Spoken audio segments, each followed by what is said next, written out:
ونعوذ بالله من شرور أنفسنا ومن سيئات أعمالنا من يهده الله فلا مضل له ومن يضلله فلا هادي له ونشهد أن لا إله إلا الله وحده لا شريك له وأشهد أن محمدا عبده ورسوله أرسله بالحق بشيرا ونذيرا ليظهره على الدين كله ولو كره المشركون.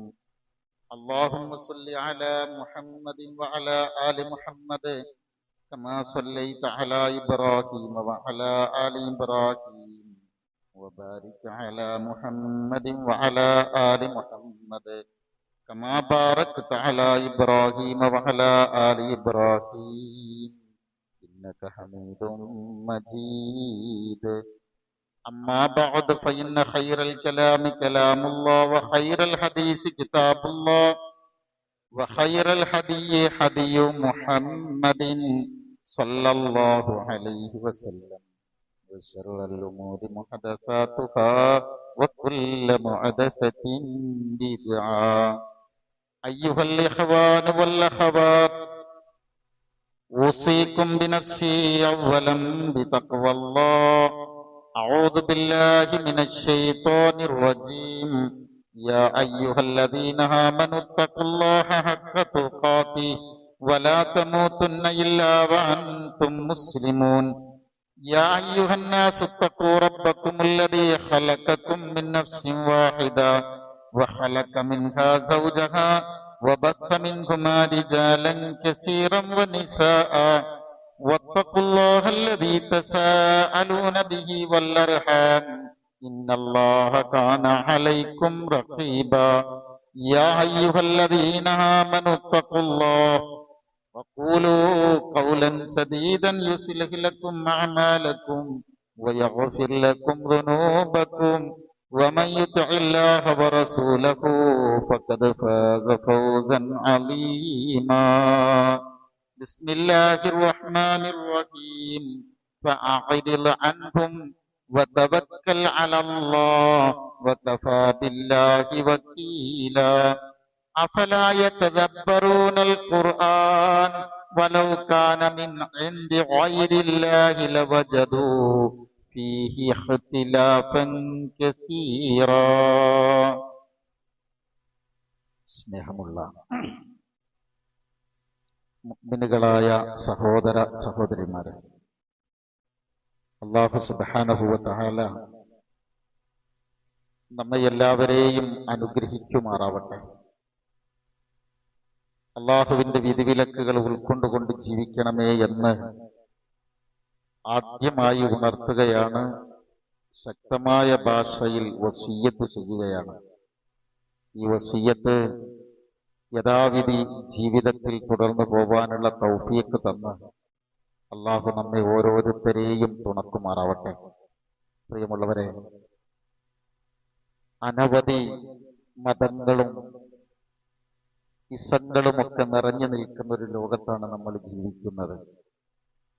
ഏകദേശം 4000 മുതൽ 10000 വരെ മതങ്ങളുണ്ട് ലോകത്തെന്നാണ് പറയപ്പെടുന്നത്. ചില മതങ്ങളൊക്കെ ചില വ്യക്തികളുടെ പേരിലേക്കായിരിക്കും, ചിലത് ചില രാജ്യങ്ങളുടെ പേരിലായിരിക്കും, പല രൂപത്തിലാണ്. എന്നാൽ എല്ലാറ്റിൻ്റെയും കൂടെ ധാരാളം ആളുകൾ ഉണ്ടാവും. ചില മതങ്ങളുടെയൊക്കെ കൂടെ ഞങ്ങൾക്കാണ് ഭൂരിപക്ഷമെന്ന് പലരും അവകാശപ്പെടുന്നുണ്ടാവും. സഹോദരങ്ങളെ, ഈ മതങ്ങളെയെല്ലാം വെച്ചുകൊണ്ട് നമ്മൾ വിലയിരുത്തുമ്പോൾ മനുഷ്യന്റെ മനസ്സിന് കുളിർമ നൽകുന്ന, ഇതിൽ വിശ്വസിച്ചത് നന്നായി എന്ന് അഭിമാനം തോന്നുന്ന, ഇത് പുണരാൻ സൗഭാഗ്യം കിട്ടിയത് എന്റെ ജീവിതത്തിലെ ഏറ്റവും വലിയ ഭാഗ്യമെന്ന് കണക്കാക്കാവുന്ന ഒരു ദീന്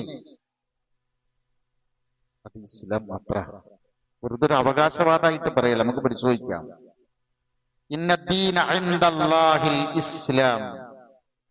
ലോകത്താർക്കെങ്കിലും അസൂയ കൊണ്ടല്ലാതെ, വെറുപ്പ് കൊണ്ടല്ലാതെ ഈ മതത്തെയോ വേദഗ്രന്ഥത്തെയോ പ്രവാചകൻ സല്ലല്ലാഹു അലൈഹി വസല്ലമയെയോ ഒരിക്കലും നെറ്റി ചുളിച്ച് കാണേണ്ടി വന്നിട്ടില്ല.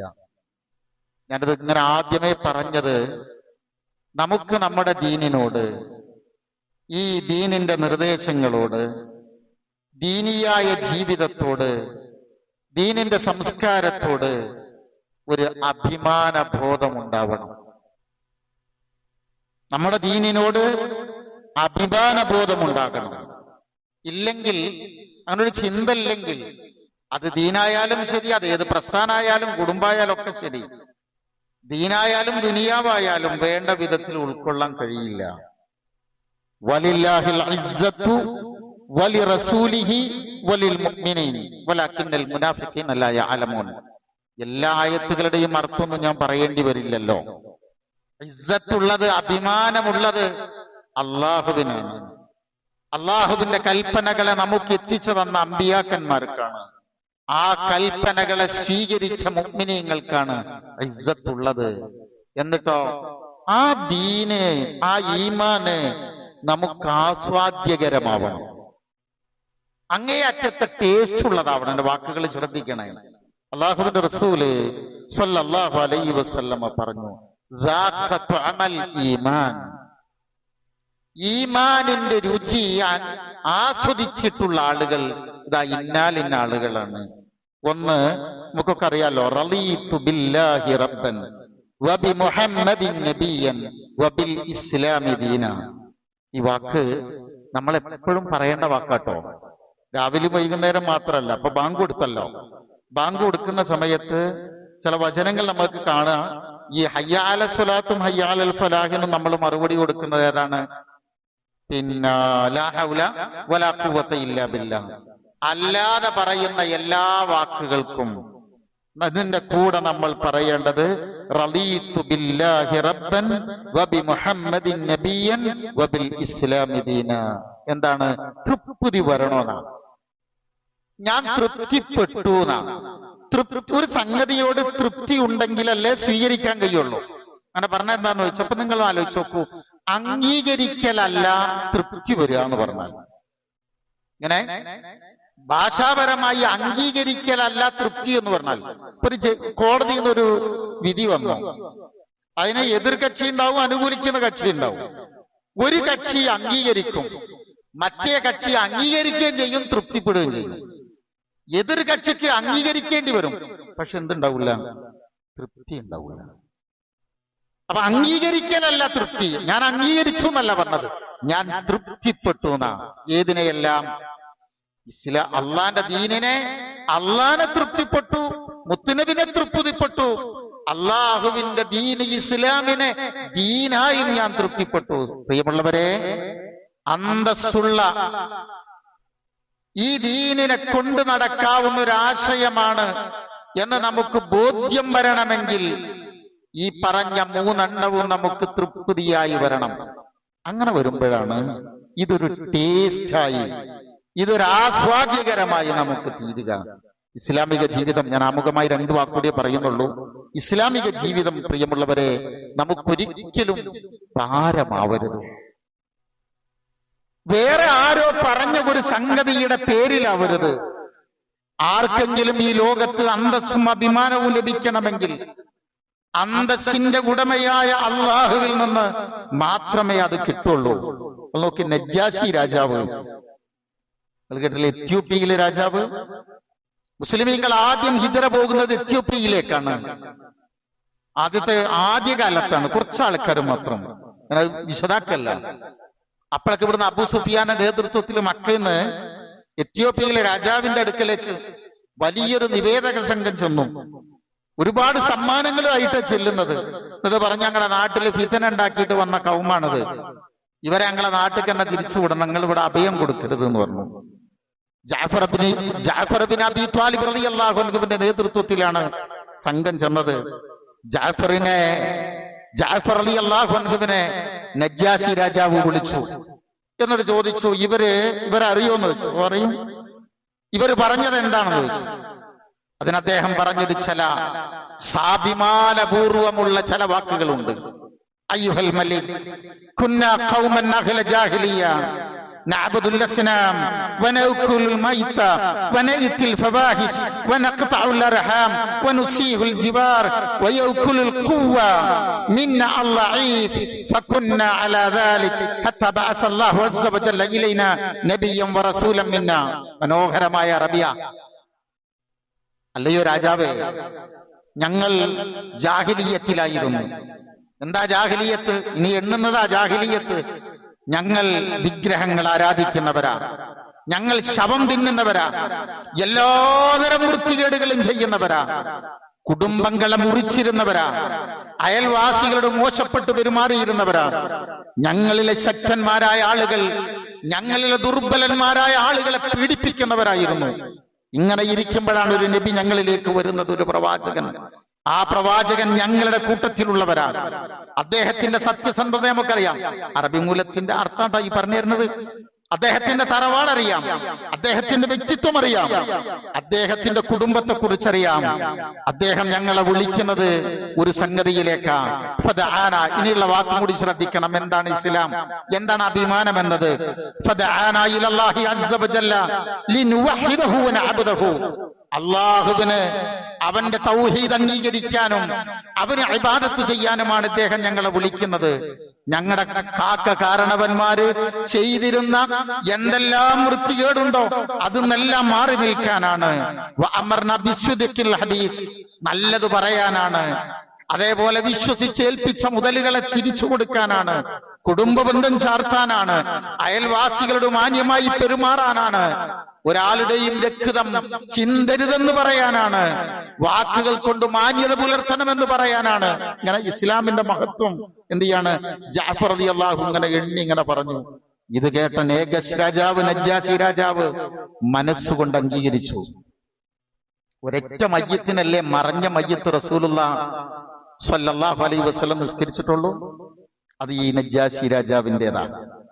സ്നേഹമുള്ളവരെ, നിങ്ങൾ പോവല്ല എന്റെ നാട്ടിൽ നിന്ന്, നിങ്ങൾ ഇവിടെ നിൽക്കണമെന്ന് ആ രാജാവ് പറയുകയാണ്. സഹോദരങ്ങളെ, ഞാൻ പറഞ്ഞത് ഇസ്ലാം പറഞ്ഞിട്ടുള്ള ഏതെങ്കിലും ഒരു കാര്യം മനുഷ്യന് ഭാരമുള്ളതില്ല. ഒന്നുമില്ല. വേഗത്തിൽ പറയണം കേട്ടോ.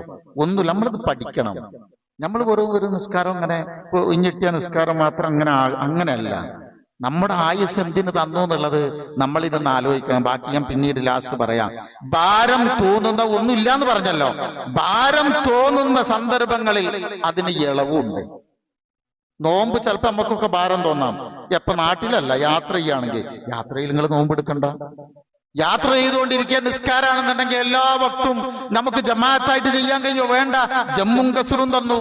ഇനി ലറൂറത്തിന്റെ ചില ഹുക്കുമുകൾ ഉണ്ടല്ലോ, നിർബന്ധിതാവസ്ഥയിൽ വരുന്ന ചില ഹുക്കുമുകൾ, അതും അനുവദിച്ചു തന്നു. ഇനി ഞാൻ പറഞ്ഞു, ഒരു കാര്യം ദീന് നിർബന്ധമാക്കിയിട്ടുണ്ടെങ്കിൽ വിശ്വാസത്തോടെ ചെയ്യുമ്പോ അത് വലിയൊരു ആശ്വാസമായിരിക്കും. സമയത്തിന് നിസ്കരിക്കുക. കുറെ കാര്യങ്ങൾ പറയാണ്ട്, ഒക്കെ സൂചന തരാം. സമയത്തിന് നിസ്കരിക്കാൻ എന്താ അതിന്റെ നേട്ടം നിങ്ങൾ ആലോചിച്ചിട്ടുണ്ടോ? സഹോദരങ്ങളെ, ആയിരക്കണക്കിന് രൂപ കൊടുത്തിട്ടാണ് മെഡിറ്റേഷൻ സെന്ററുകളിൽ യോഗകൾക്ക് പോയി, അതല്ലെങ്കിൽ മനസ്സിന് അതിന് ഏകാഗ്രത നഷ്ടപ്പെട്ട ആളുകൾ ഇന്ന് കൗൺസിലിംഗ് സെന്ററുകളുടെ മുമ്പിൽ നിൽക്കുന്നത്. ചില്ലറല്ല. അതിലൊക്കെ ഫീസ് എത്ര അറിയാം? മിനിറ്റുകൾക്കാണ് ക്യാഷ് വാങ്ങുക. നമുക്കത് അറിയാത്ത എന്തുകൊണ്ടാന്ന് ചോദിച്ചാൽ, നമ്മളല്ലാത്ത ആളുകളോട് നിങ്ങൾ വർത്തമാനം പറഞ്ഞു നോക്കി, അതിന്റെ മഹത്വം അറിയും.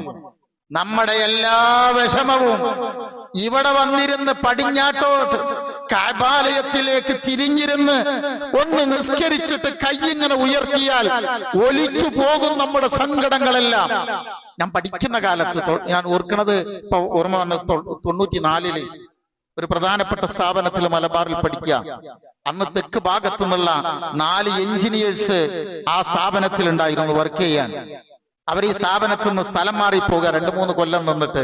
എന്നിട്ട് അവർ പറഞ്ഞ വാക്കെന്തറിയോ? നിങ്ങൾക്ക് ഇവിടെ താമസിച്ചത് കൊണ്ട് കിട്ടിയ ഗുണമെന്താന്ന് ചോദിച്ചപ്പോൾ എണ്ണി പറയുകയാണ്, ഞങ്ങൾക്ക് എപ്പോൾ എണിക്കണമെന്ന് ഒരു ധാരണ ഉണ്ടായിരുന്നില്ല. ഓരോ ടൈം നിശ്ചയിച്ചുകൊണ്ട് ഒരു ടൈം മാനേജ്മെന്റിൽ എന്തെല്ലാം ചെയ്തു തീർക്കണം എന്നുള്ള ഒരു നിശ്ചയം ഉണ്ടായിരുന്നില്ല. ജീവിതത്തിന് അടുക്കും ചിട്ടയും ഇവിടെ വന്നാണ് കിട്ടിയത് എന്നാണ്. എത്ര മണിക്ക് എണിക്കണം, എപ്പോ കിടക്കണം, എന്തെല്ലാം ചെയ്യണം, ഇന്ന ദിവസം എന്ത് ചെയ്യണം, കൃത്യമായൊരു ടൈം മാനേജ്മെന്റ് ഉള്ള ലോകത്തുള്ള വിഭാഗാര എന്തെങ്കിലും നമ്മളെ കുറിച്ച് ആലോചിക്കാത്തത്? നമസ്കാരത്തോളം ഫലപ്രദമായത് ലോകത്ത് ഓർന്നില്ല. അതുകൊണ്ട് അള്ളാഹ് പറഞ്ഞു ഫദ്കുറൂനീ അദ്കുറുക്കും, എന്നെ നിങ്ങൾ ഓർക്കണട്ടാ, ഞാൻ നിങ്ങളെയും ഓർക്കാം. നിങ്ങൾ നോക്ക്, ഇത് മനസ്സിനൊരു ഉറപ്പ് വേണ്ടേ? സാമ്പത്തിക ഇടപാടുകള്, സമയം വേഗം പോവുക. നോക്കി, നമ്മൾ സമ്പാദിച്ചുണ്ടാക്കിയ പൈസ മറ്റൊരാൾക്ക് തൃപ്തിയോടുകൂടി നൽകലാണല്ലോ സക്കാത്ത് സ്വതക്ക എന്ന് പറഞ്ഞ. മാനസികോല്ലാസത്തിന്, സന്തോഷത്തിന് ഇതിനേക്കാളും വലുത് ലോകത്തുണ്ടോ? ഇല്ല. ഞങ്ങൾക്ക് പറഞ്ഞുതരാം. 10,000 നമ്മുടെ ഇപ്പുറത്തുള്ള ഈ ബോക്സിൽ, ഈ പെട്ടിയില് നമ്മൾ പിരിവെടുക്കുന്നുണ്ടല്ലോ, അതിൽ 1000, 10,000, 500 ഒക്കെ ഇട്ടെടുത്ത് ഞാൻ അത്ഭുതപ്പെടാറുണ്ട്. അത്രയും പൈസ ഇപ്പൊ നമ്മൾ കഴിഞ്ഞ ആഴ്ച നമ്മൾ പറഞ്ഞപ്പോഴേക്ക് 70,000 ചില്ലാനും രൂപ നമുക്ക് പിരിഞ്ഞിട്ടി.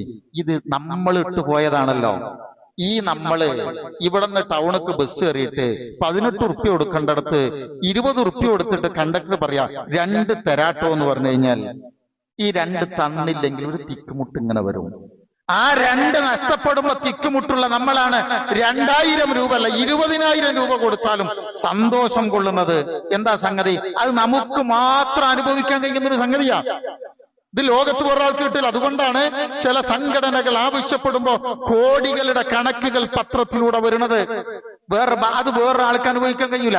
ഞാനിപ്പോ കഴിഞ്ഞ ദിവസം വായിച്ച്, നിങ്ങൾ കണ്ടിട്ടുണ്ടാവും, ചെറിയ കുട്ടികളെ, സ്കൂൾ കുട്ടികളെ വരിക്ക് ഇരുത്തിയിട്ട് കോഴിമുട്ട കൊണ്ടുപോയിട്ട് കയ്യിൽ കൊടുക്കുക, എന്നിട്ട് ഫോട്ടോ എടുക്കുക, എന്നിട്ട് ആ മുട്ട വാങ്ങിച്ചിട്ട് നിങ്ങൾ പൊയ്ക്കോളി എന്ന് പറയാ. 1000 ഉറുപ്പ്യ വേറൊരാൾ കൊടുക്കണമെങ്കിൽ നിന്റെ ഫോട്ടോ എടുക്കണം, അത് അവിടെ തൂക്കണമെന്ന് പറയുമ്പോ ലോകത്താരും അറിയാതെ 10,000 ചെലവഴിക്കാൻ മനസ്സ് തോന്നുന്നത്, അതിൽ മാനസിക ഉല്ലാസം തോന്നുന്നത്, അതാണ് ഈമാൻ എന്ന് പറഞ്ഞാൽ. ഇതെല്ലാം അഭിമാനബോധം നമുക്ക് വരണം. അത് കിട്ടണമെങ്കിൽ ഇത് ബോധ്യപ്പെടണം. അതിലേറ്റവും പ്രധാന സഹോദരങ്ങളെ തൗഹീദ് എന്ന് പറയുന്നത്, നീട്ടി പറയാൻ ഒറ്റ വാക്ക് അതിലേക്ക് പറയുള്ളൂ. അള്ളാഹുവിലുള്ള ഈമാൻ, തൗഹീദ് നമുക്ക് തരണ ഒരാനന്ദുണ്ട്, അത് അനിർവചനീയമാണ്. അനിർവചനീയമാണ്. എന്താ അങ്ങനെ പറയാൻ കാരണം എന്നറിയോ? ഉഹദ് യുദ്ധത്തിൽ മുസ്ലിമീങ്ങൾ തോറ്റല്ലോ, 2ാം ഘട്ടത്തിൽ. ആദ്യം ജയിച്ച്, പിന്നെ ഒരു ചെറിയ അശ്രദ്ധ കൊണ്ടാണ് പരാജയം ഉണ്ടാവുന്നത്. പരാജയം ഉണ്ടായപ്പോ അബൂ സുഫിയാൻ പുറത്തു കൂടി വന്നിട്ട് പറഞ്ഞു, എന്താ പറയുക, മുസ്ലിമീങ്ങളെ നോക്കിയിട്ട് അലാ ലനൽ ഉസ്സ അലാ ലനൽ ഉസ്സ വലാ ഉസ്സ ലക്കും, ഞങ്ങൾക്ക് ഉസ്സയുണ്ട്, ഉസ്സ എന്ന ഈ വിഗ്രഹമുണ്ട്, നിങ്ങൾക്ക് അതില്ലല്ലോ എന്ന് പറഞ്ഞു. അള്ളാഹുവിന്റെ റസൂൽ ഇത് കേട്ടപ്പോ തിരിച്ചു പറഞ്ഞു, സഹാബത്തിനോട് നിങ്ങളെല്ലാം ചെന്ന് മറുപടി പറയണം, ഖൂലൂ അല്ലാഹു മൗലാനാ വലാ മൗലാ ലക്കും വനിഅമൽ മൗലാ വനിഅമൻ നസീർ. നമ്മളെ ജീവിതത്തിൽ നമ്മൾ ആദ്യവും അവസാനവും അനുഭവിക്കേണ്ടുന്ന, ആസ്വദിക്കേണ്ടുന്ന ഒരു വാക്കാണത്. ആരാണ്? അല്ലാഹു മൗലാന, നമ്മുടെ മൗല അല്ലാഹുവാണ്, നമ്മുടെ രക്ഷാധികാരി അല്ലാഹുവാണ്. ലാ മൗലാ ലക്കും, അങ്ങനെ ഒരു രക്ഷാധികാരി നിങ്ങൾക്കില്ലല്ലോ, നിൽക്കില്ല. മാത്രമല്ല സഹോദരങ്ങളെ, വനിഅമൽ മൗല വനിഅമൻ നസീർ, ഇത് ലോകത്ത് വേറൊരാൾക്ക് പറയാൻ കഴിയില്ല. തൗഹീദാണ് പ്രധാനമെന്ന് നമ്മൾ വെറുതെ പറയുന്നതല്ല കേട്ടോ. പല സ്വാത്വികരായ ആളുകളെ കുറിച്ച് എന്നോട് സൂചിപ്പിച്ചിട്ടുണ്ട്. ചില സംഘടനാപരമായിട്ടുള്ള ശൈഖന്മാരുണ്ട്, വളരെ സ്വാത്വികരാ, നല്ല പഴയ കാരണവന്മാര്. അവരെ കുറിച്ച് ഒരു ഉസ്താദിനോട് പറഞ്ഞതറിയോ, ഇയാൾ വിദേശത്ത് പോയിട്ട് പിന്നെ ഈ ശരിക്കുള്ള തൗഹീദും ഖുർആനും പഠിച്ചു, നാട്ടിൽ നിന്ന് അത്ര പഠിക്കാൻ കിട്ടിയില്ല. അത് കിട്ടിയപ്പോ അദ്ദേഹം സങ്കടത്തോട് പറയാ, എന്റെ ഉസ്താദുമാര് ളുഹ, ഈ തഹജ്ജുദ് വരെ കൃത്യമായി നമസ്കരിക്കുന്നവരാ. അവർ ഒരു പ്രാവശ്യം പോലും സാമ്പത്തിക ക്രമക്കേടുകൾ കാണിക്കുന്നത് ജീവിതത്തിൽ ഒരിക്കലും എനിക്ക് ബോധ്യപ്പെട്ടിട്ടില്ല. പക്ഷേ അത്ര നല്ല മനുഷ്യന്മാരും മരിച്ചു പോകുന്നത് തൗഹീദ് ഇല്ലാതെയാണല്ലോ എന്ന് പറഞ്ഞിട്ട് വളരെ നല്ല ഈ മനുഷ്യന്റെ കണ്ണിൽ വെള്ളം നിറഞ്ഞു. സഹോദരങ്ങളെ, ഞാൻ സൂചിപ്പിച്ചത് എന്തറിയോ, ഒരു തൗഹീദ് ഉള്ളിൽ വന്നാൽ, അള്ളാ എന്ന് ഉള്ളിൽ വന്നാൽ, നമ്മൾ അറിയാതെ വിനയാന്വിതരാവും, നമ്മൾ അഹങ്കാരികളാവില്ല. ജയിച്ചടക്കിയ, കീഴ്പ്പെടുത്തിയ ഭൂമിയിലേക്ക്, രാജ്യത്തേക്ക് കടന്നു ചെല്ലുമ്പോൾ പോലും നേതാക്കന്മാർ, അമീർമാര് സഹാബത്തിനോട് പറയണ വാക്കെന്തറിയാമോ? വിനയാന്വിതരായി തല താഴ്ത്തിയെ നടക്കാവൂ, ഒരഹങ്കാരത്തിന്റെ നടത്തം പാടില്ലാട്ടോ എന്ന് പറഞ്ഞു. സഹോദരങ്ങളെ, ഒന്നിൽ കൂടുതൽ ടേം അധികാരം കിട്ടിയപ്പോഴേക്ക് ഞാൻ ദൈവത്തിന്റെ അവതാരമാണ് എന്ന് പറയുന്ന നേതാക്കന്മാർ വരെ രാജ്യത്ത് വന്നില്ല. എന്റെ പേരിൽ ദേവാലയങ്ങൾ വരണമെന്ന് വരെ പറഞ്ഞില്ലേ. ഞാൻ പറഞ്ഞതെന്താന്ന് ചോദിച്ചാൽ ഈ രണ്ടും തമ്മിലുള്ള ഒരു താരതമ്യത്തിന് വേണ്ടി ശ്രമിച്ചു നോക്കണമെന്നാണ്. കഴിഞ്ഞില്ല കേട്ടോ. പിന്നെ അന്യോന്യവും അതുല്യവുമായ ഒരു വേദഗ്രന്ഥമാണ് നമ്മുടെ കയ്യിലുള്ളത്. ഓരോന്നും പറഞ്ഞതെന്താ വെച്ചാൽ ഇസ്സത്ത്, ഒരു അഭിമാന ബോധം കൽബിൽ ഇങ്ങനെ നിറയണം. ഖുർആൻ, നമ്മുടെ പക്കലുള്ള ഈ ഖുർആൻ അതിന്നും ലോകത്ത് വെളിച്ചം നൽകിക്കൊണ്ടിരിക്കല്ലേ. കുറച്ച് സംഗതികൾ 2 മിനിറ്റ് കൊണ്ട് ഓരോ പോയിന്റ് നിങ്ങൾ ശ്രദ്ധിച്ചു നോക്ക്. ഞാൻ ഓതി വെച്ച ആയത്തതാ, ഇസ്ലാമിനെതിരെ എന്തെല്ലാം പറയുന്നവരുണ്ട്, അവരുടെ വാക്കുകൾ അവഗണിച്ചുവിട്.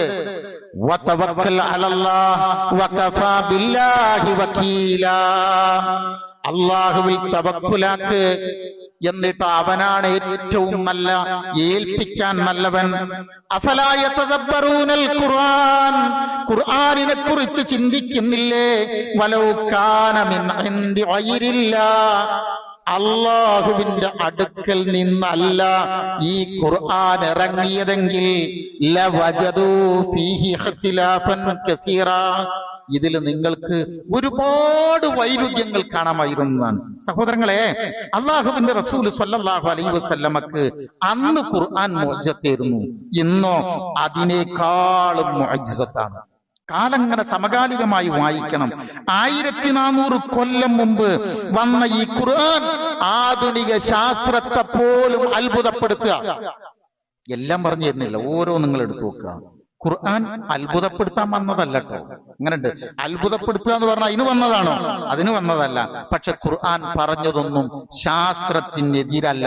അതാണ് ഏറ്റവും വലിയ മഹാത്ഭുതം. 1400 കൊല്ലം മുമ്പ് ഭൂമി പരന്നതാണ് എന്നാണ് വിശ്വാസം, അല്ലെ? ഭൂമി ഉരുണ്ടതാണെന്നെങ്ങാനും ആ കാലഘട്ടത്തിലുള്ള വല്ലവരും പറഞ്ഞാൽ ഏറ്റവും വലിയ പൊട്ടത്തരമാകുമായിരുന്നു അത്. നിങ്ങൾ എന്റെ കൂടെ ഒരു മിനിറ്റ് വരണം കേട്ടോ. അന്നത്തെ ശാസ്ത്രം ഭൂമി പരന്നതാണ് എന്നാണ്. നിങ്ങൾ നോക്കി, 1000 കൊല്ലം മുമ്പ്, 400 കൊല്ലമായിട്ടുള്ള ഇതിന്റെ ശരിക്കുള്ള പഠനങ്ങൾ വന്നിട്ട് 1000 കൊല്ലം മുമ്പ് നിസ്കാരം പറഞ്ഞതിന്റെ ഒരു 5 ഇരട്ടി ഖുർആൻ എന്ത് ചെയ്തിട്ടുണ്ട്? ഭൂമിനെയും ആകാശത്തെയും കുറിച്ച് പറഞ്ഞിട്ടുണ്ട്. ഞാനത് പറയുമ്പോൾ നിങ്ങൾ ശ്രദ്ധിക്കണം. നിങ്ങൾ പഠിക്കേണ്ടത് എന്താന്ന് ചോദിച്ചാൽ, ഖുർആൻ ശാസ്ത്രം പറയാൻ വേണ്ടി വന്നൊരു സംഗതി അല്ല കേട്ടോ. ഖുർആൻ ഒരൊറ്റ ലക്ഷ്യമേ ഉള്ളൂ, ഭൂമി ഉരുണ്ടതാന്ന് പറയാൻ വന്ന ഗ്രന്ഥ അല്ലത്. പക്ഷേ പിന്നെ വിരുദ്ധമായത് പറയാതിരിക്കുക എന്നുള്ളതാണ് ഏറ്റവും പ്രധാനം. ശാസ്ത്രത്തിന് വിരുദ്ധമായത് പറയാൻ പാടില്ലല്ലോ. നിങ്ങളൊന്ന് ആലോചിച്ച് നോക്കൂ.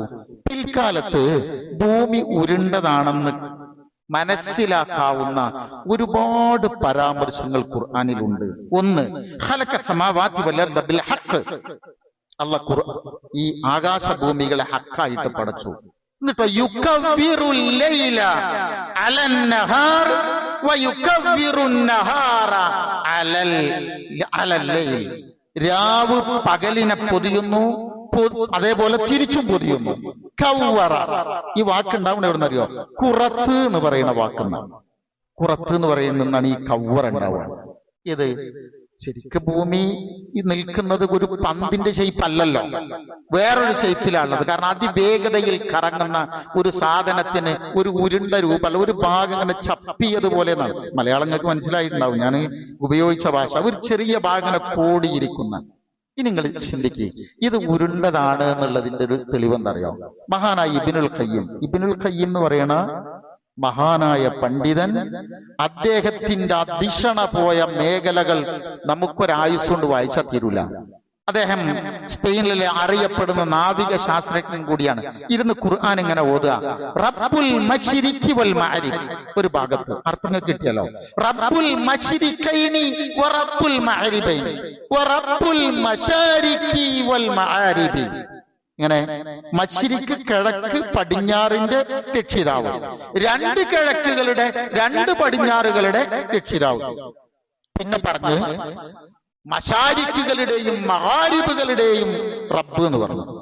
ശരിക്ക് പരന്ന ഒരു സാധനത്തിന് ഒരു കിഴക്ക് ഒരു പടിഞ്ഞാറേ ഉണ്ടാകാൻ പാടുള്ളൂ. അല്ലേ? അങ്ങനെ ഉണ്ടാകാൻ പാടുള്ളൂ. അന്നത്തെ വിശ്വാസം എന്താ വെച്ചാൽ പടിഞ്ഞാറോട്ട് കപ്പൽ പോകാൻ പാടില്ല, പോയാൽ എവിടെങ്കിലും പെട്ട് മരിക്കും എന്നുള്ളതാണ്. ഇദ്ദേഹം ഇത് പരിശോധിക്കുന്നതിന് വേണ്ടി കപ്പലുണ്ടാക്കി. ആ കപ്പലിന്റെ പ്രധാനപ്പെട്ട നാവികനായി, ക്യാപ്റ്റനായി റാഷിദ് എന്ന മുസ്ലിമിനെ ഏൽപ്പിച്ചു. അതിലെ ഒരു നാവികനായിരുന്നു കൊളംബസ് എന്ന് പറഞ്ഞ നമ്മൾ പഠിച്ച കൊളംബസ് തന്നെ. പടിഞ്ഞാറോട്ട് യാത്ര ചെയ്യാൻ പറഞ്ഞു. ഒന്നുകിൽ നിങ്ങൾ തിരിച്ചടത്തന്നെ, തുടങ്ങിയിടത്തന്നെ തിരിച്ചെത്തും, അതല്ലെങ്കിൽ മറുകര നിങ്ങൾക്ക് എത്താൻ കഴിയുമെന്ന് പറഞ്ഞു. ആ യാത്രയാണ് പിന്നീട് എത്തുന്നത്. പിന്നെ റാഷിദില്ല, പിന്നെ മശിരിക്കില്ല, പിന്നെ മഅരിബില്ല, ഇബ്നു ഖയ്യിമില്ല. കൊളംബസ് ഡിസ്കവേർഡ് അമേരിക്ക വന്നത് അവിടെ മാത്രമാണ്. ചരിത്രങ്ങൾ അങ്ങനെയാണ്. ഇന്നും ചരിത്രങ്ങൾക്ക് ഈ ഒരു ചിലപ്പോൾ ഒരു 10 കൊല്ലം കൂടി കഴിഞ്ഞാൽ നമ്മളിപ്പോ പഠിച്ച ചരിത്രമൊന്നും ആയിക്കൊള്ളണമെന്നില്ല ഉണ്ടാവുന്നത്. ഞാൻ പറഞ്ഞത് നമ്മൾ പലതൊക്കെ പഠിക്കണം സഹോദരങ്ങളെ. ഖുർആനിലെ പരാമർശങ്ങൾ ഓരോന്ന് നിങ്ങൾ നോക്കുക, ഒക്കെ പറയാൻ നമുക്ക് നേരമല്ല. ഒരു മിനിറ്റ് കൂടി നിങ്ങൾ ശ്രദ്ധിക്കേണ്ടത്. തബാറകല്ലദീ ജഅല ഫിസ്സമാഇ ബുറൂജൻ വജഅല ഫീഹാ സിറാജൻ വഖമറൻ മുനീറ. പടച്ചോനെ ആകാശഭൂമികളൊക്കെ ഇങ്ങനെ ഇവിടെ ഈ ആകാശത്തെ ഒരു ബർജാക്കി, ഒരു കോട്ടയാക്കി, എന്നിട്ട് അവിടെ ശംസിനെ സിറാജാക്കി, അർത്ഥം കിട്ടുന്നുണ്ടല്ലോ, സൂര്യനെ വിളക്കാക്കി, ഖമറിനെ മുനീറാക്കി. സിറാജ് എന്ന് പറഞ്ഞാൽ സ്വയം കത്തുന്നത്, മുനീർ എന്ന് പറഞ്ഞാൽ മറ്റൊന്നിന്റെ പ്രകാശത്തെ ആഗിരണം ചെയ്ത് പ്രതിഫലിപ്പിക്കുന്നത്. അല്ലേ? ഇതെന്നാ പറയണത്? 1500 കൊല്ലം മുമ്പാണ്. എന്താണ് സൂര്യനും ചന്ദ്രനും വ്യത്യാസം? എന്താണ് ചന്ദ്രന്റെ പ്രകാശത്തിന് ശക്തിയില്ലാത്തത്, അല്ലെങ്കിൽ ചൂടില്ലാത്തത്? ശാസ്ത്രപ്പുളല്ലേ പറഞ്ഞു തരുന്നത്. ജീവന്റെ ഉത്ഭവം, ബാക്കി നിങ്ങൾ ആലോചിച്ചോളൂ കേട്ടോ. ജീവന്റെ ഉത്ഭവം വെള്ളത്തിൽ നിന്നാണ്. ശാസ്ത്രം ഇപ്പം പറയണമെന്നുണ്ടെങ്കിൽ അന്ന് ഖുർആൻ പറഞ്ഞത് വജഅൽനാ മിനൽ മാഇ കുല്ല ശൈഇൻ ഹയ്യ്, എല്ലാ ജീവനുള്ള വസ്തുക്കളെയും നമ്മൾ സൃഷ്ടിക്കുന്നത് ഏതിൽ നിന്നാണ്? വെള്ളത്തിൽ നിന്നാണെന്നാണ്. ഈ പ്രപഞ്ചം വികസിക്കുന്നു എന്നാണ്. മറ്റൊരു തത്വ, പ്രപഞ്ചം വികസിക്കുന്നു. ഇപ്പൊ പുതിയ പഠനപ്രകാരം വരുന്നെന്തറിയോ? ഇപ്പൊ കഴിഞ്ഞ ആഴ്ച വന്നൊരു പഠനത്തിലുണ്ട്, ചിലപ്പോ രാജ്യങ്ങൾക്ക് അതിർത്തിയുണ്ട്. ഇനി രാജ്യാതിർത്തികളൊന്നും ചിലപ്പോ നിശ്ചയിക്കാൻ കഴിയൂല എന്നുള്ളതാ. കാരണം ചില ഭൂകമ്പങ്ങളോ ഭൂമിയുടെ അടിയിൽ ഇങ്ങനെ ഇതിന്റെ പൈറ്റുകൾ ചലിച്ചുകൊണ്ടിരിക്കുന്നു, എന്തെല്ലോ വന്നുകൊണ്ടിരിക്കണമെന്നാ. നമ്മളിപ്പോഴും പൈസക്കും അതിരുകൾക്കൊക്കെ തല്ലൂടുക. മറ്റൊരു ഭാഗത്ത് ആ മണ്ണിൽ നിന്ന് കിട്ടിയ ഒരു അലമാറക്കകത്തുനിന്ന് കിട്ടിയ ഒരു ചെറിയ ലെക്ചറുകൾ വായിച്ചില്ലേ? സർവേ കല്ല് ഇന്റെ പറമ്പ് കൂടി മറ്റോ നടന്നപ്പോ തല്ലൂടിയതാ. ഈ തല്ലൂടിയ 2 കുടുംബങ്ങൾ എവിടെയാണ്, എവിടെയെന്ന് പോലും അറിയില്ല. പക്ഷെ കത്തിപ്പോ നമ്മക്ക് പാഠത്തിന് വേണ്ടി അള്ളാഹു നമുക്ക് വെച്ച് തന്നിരിക്കുകയാണ്. എന്തിനറിയോ? ഇതൊന്നും ശാശ്വതമല്ല. രാജ്യാതിർത്തികൾക്ക് വരെ മാറ്റം വരും, വികാസങ്ങൾ വന്നുകൊണ്ടിരിക്കുകയാണ് എന്നുള്ളതാ. അതോടൊപ്പം തന്നെ പരാഗണത്തിനുള്ള കാറ്റുകള്,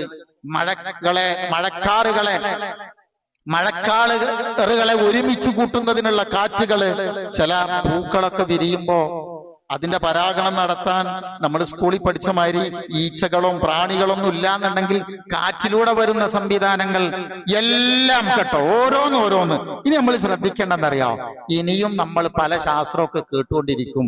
അൽഹംദുലില്ലാഹ്, ഇൻഷാ അല്ലാഹ്. പക്ഷെ നമ്മളെ സംബന്ധിച്ചിടത്തോളം നമ്മളെ കയ്യിലുള്ള ഈ ഒരു സാധനം എന്താന്ന് എപ്പോഴും നമുക്ക് അറിഞ്ഞൂടാ.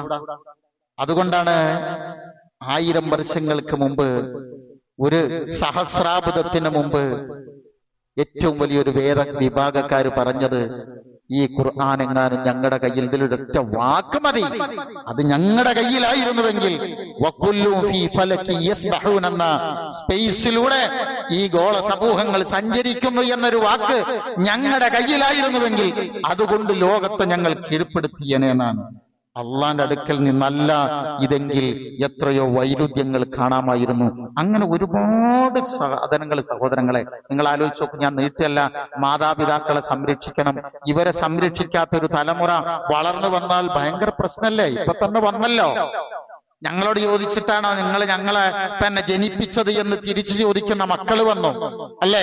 അങ്ങനെ വരാൻ സാധ്യതയുണ്ട്. കാരണം നിങ്ങളുടേതായ ജൈവിക പ്രവർത്തനത്തിന്റെ ഉപോൽപ്പന്നമായി ഞങ്ങൾ ജനിച്ചുപോയി എന്നതല്ലാതെ മറ്റെന്തു ബാധ്യതയാണ് ഞങ്ങൾക്കുള്ളത് എന്നാണ്. എന്ന് ചോദിക്കുന്ന ഒരു തലമുറ വന്നു. എന്താ മാതാപിതാക്കൾ ചെയ്യാ? ഇവിടെ നിയമം പാസാക്കിയതുകൊണ്ട് കാര്യമുണ്ടോ? പാർലമെന്റ് നിയമം പാസാക്കിയില്ലേ? എന്താ കാര്യം? ഒന്നുമില്ല. പക്ഷെ മക്കളുടെ മനസ്സിലേക്ക് ഈ ബോധം വെച്ചു കൊടുക്കണമെങ്കിൽ ദീനില്ലാത്ത ആളുകൾ എന്തിന്റെ ബേസിലാണ് മാതാപിതാക്കളെ നോക്കണമെന്ന് പറയാ? എന്തിന്റെ അടിസ്ഥാനത്തിലാണ് പാവപ്പെട്ടവനെ സഹായിക്കണമെന്ന് മറ്റൊരു വിഭാഗം പറയുക? ഇതിനൊരു ബേസ് വേണ്ടേ? ഒരു അടിസ്ഥാനം വേണ്ടേ? ആ അടിസ്ഥാനമാണ് അൽ ഇസ്ലാം എന്ന് പറയുന്നത് നമ്മുടെ നെഞ്ചകത്തുള്ളത്. അൽഹംദുലില്ലാ അൽഹംദുലില്ലാ എന്ന് എപ്പോഴും നമുക്ക് ഇങ്ങനെ പറയാൻ കഴിയണം. അതിലൊരു അഭിമാനം തോന്നണം. മുസ്ലിം എന്ന നിലയിൽ ആത്മാഭിമാനം ഉണ്ടാവണം. അപ്പോഴാണ് നമ്മൾ ശരിയായ വിശ്വാസത്തിലേക്ക്, തൗഹീദിലേക്ക് വരുള്ളൂ, ഖുർആനിക പഠനത്തിലേക്ക് വരുള്ളൂ. അതാണ് നമ്മുടെ ഡ്യൂട്ടി എന്ന് പറയുന്നത്. അതുകൊണ്ട് സഹോദരങ്ങളെ, ഇസ്ലാം എന്നത് അഭിമാനത്തെ അഭിമാനത്തോടുകൂടെ കൊണ്ടു നടക്കാൻ കഴിയുന്ന ഒരാദർശമാണ്. ആസ്വാദികരമാണ്. ആരെയും ബുദ്ധിമുട്ടിപ്പിക്കുന്നില്ല. വളരെ ബുദ്ധിപരവും മനഃശാസ്ത്രപരവുമാണ്. അങ്ങനെയുള്ള ഒരു ആദർശത്തെ ജീവിതത്തിലൂടെ ഉൾക്കൊള്ളാൻ കഴിയണം. എങ്കിലേ നമുക്കത് പറഞ്ഞു കൊടുക്കാൻ കഴിയുള്ളൂ. അതുകൊണ്ട് ഖുർആൻ നമുക്ക് ആസ്വാദ്യകരമാവണം. ദീന് നമുക്ക് ആസ്വാദ്യകരമാവണം. അതിനുവേണ്ടി നമ്മൾ പ്രാർത്ഥിക്കണം. നിസ്കരിച്ചു എണീറ്റ് പോകുമ്പോ ഭയങ്കര സന്തോഷത്തില് എല്ലാം ഇറക്കി വെച്ച് പോകാൻ കഴിയണം. നിറഞ്ഞ മനസ്സോടുകൂടി പ്രാർത്ഥിക്കണം. ഇതൊരു സന്തോഷത്തിന്റെ നിമിഷം കൂടിയാണ്. അതാണ് അഭിമാനം എന്ന് പറയുന്നത്. അള്ളാഹു നമ്മെ ഓരോരുത്തരെയും അനുഗ്രഹിക്കുമാറാവട്ടെ.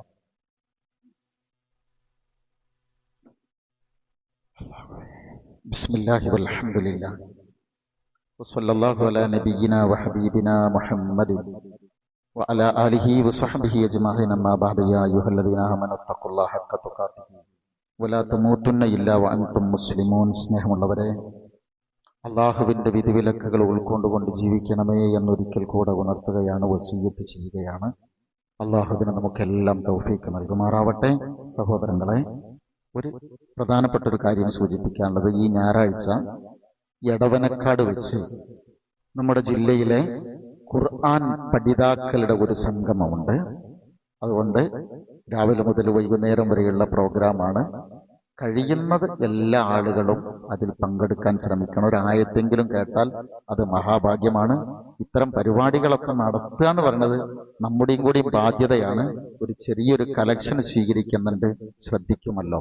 മറ്റൊരു പ്രധാനപ്പെട്ട ഒരു വിഷയം, 2025 വർഷത്തെ ഹജ്ജിന്റെ അപേക്ഷാ സമർപ്പണം ആരംഭിച്ചിട്ടുണ്ട്. സാധിക്കുന്ന ആളുകൾ, നിങ്ങൾ ശ്രദ്ധിച്ചിട്ടുണ്ടാവും, സാധിക്കുന്ന ആളുകൾ അതിനു വേണ്ടി ശ്രമിക്കണം. ആരോഗ്യമുള്ള സമയത്ത് പോകാൻ, ആ അമലുകൾ ചെയ്യാൻ ശ്രദ്ധിക്കണം നമ്മൾ ഓരോരുത്തരും. കാരണം ഇക്കഴിഞ്ഞ ഹജ്ജിൽ ഒരുപാട് 1500ഓളം ആളുകൾ മരണപ്പെട്ടിരുന്നു. കുറച്ചൊക്കെ പ്രയാസപ്പെട്ട ആളുകൾ ഉണ്ടായിരുന്നു. 2 വിഭാഗം ആളുകളാണ് പ്രയാസപ്പെട്ടവർ. നിങ്ങൾ പ്രത്യേകം ശ്രദ്ധിക്കണം. നമ്മള് ചെറുപ്പക്കാർ, നമ്മളെ മക്കള്, നമ്മുടെ വാപ്പാരി ഉമ്മാരൊക്കെ പ്രായമായ ആളുകളെ പറഞ്ഞയക്കുന്നതിനെ കുറിച്ചൊരു സൂക്ഷ്മതക്ക് വേണ്ടി കൂടിയാണ് ഞാൻ ഈ പറയുന്നത്. 2 വിഭാഗം ആളുകൾ. ഒന്ന് വളരെ ഏജ്ഡ് ആയ ആളുകളും, 2 മഹ്റമില്ലാതെ ഹജ്ജിന് പോയ സ്ത്രീകളുമാണ്. കാരണം ഞാൻ ഈ കഴിഞ്ഞ ഹജ്ജിലൊരു 47 ദിവസം മക്കത്തുണ്ടായിരുന്നു, മദീനത്തുമായിട്ട്. അവിടെ ഒരു ഹജ്ജിന് ശേഷം നമുക്ക് ഒരുപാട് ദിവസങ്ങൾ കിട്ടി.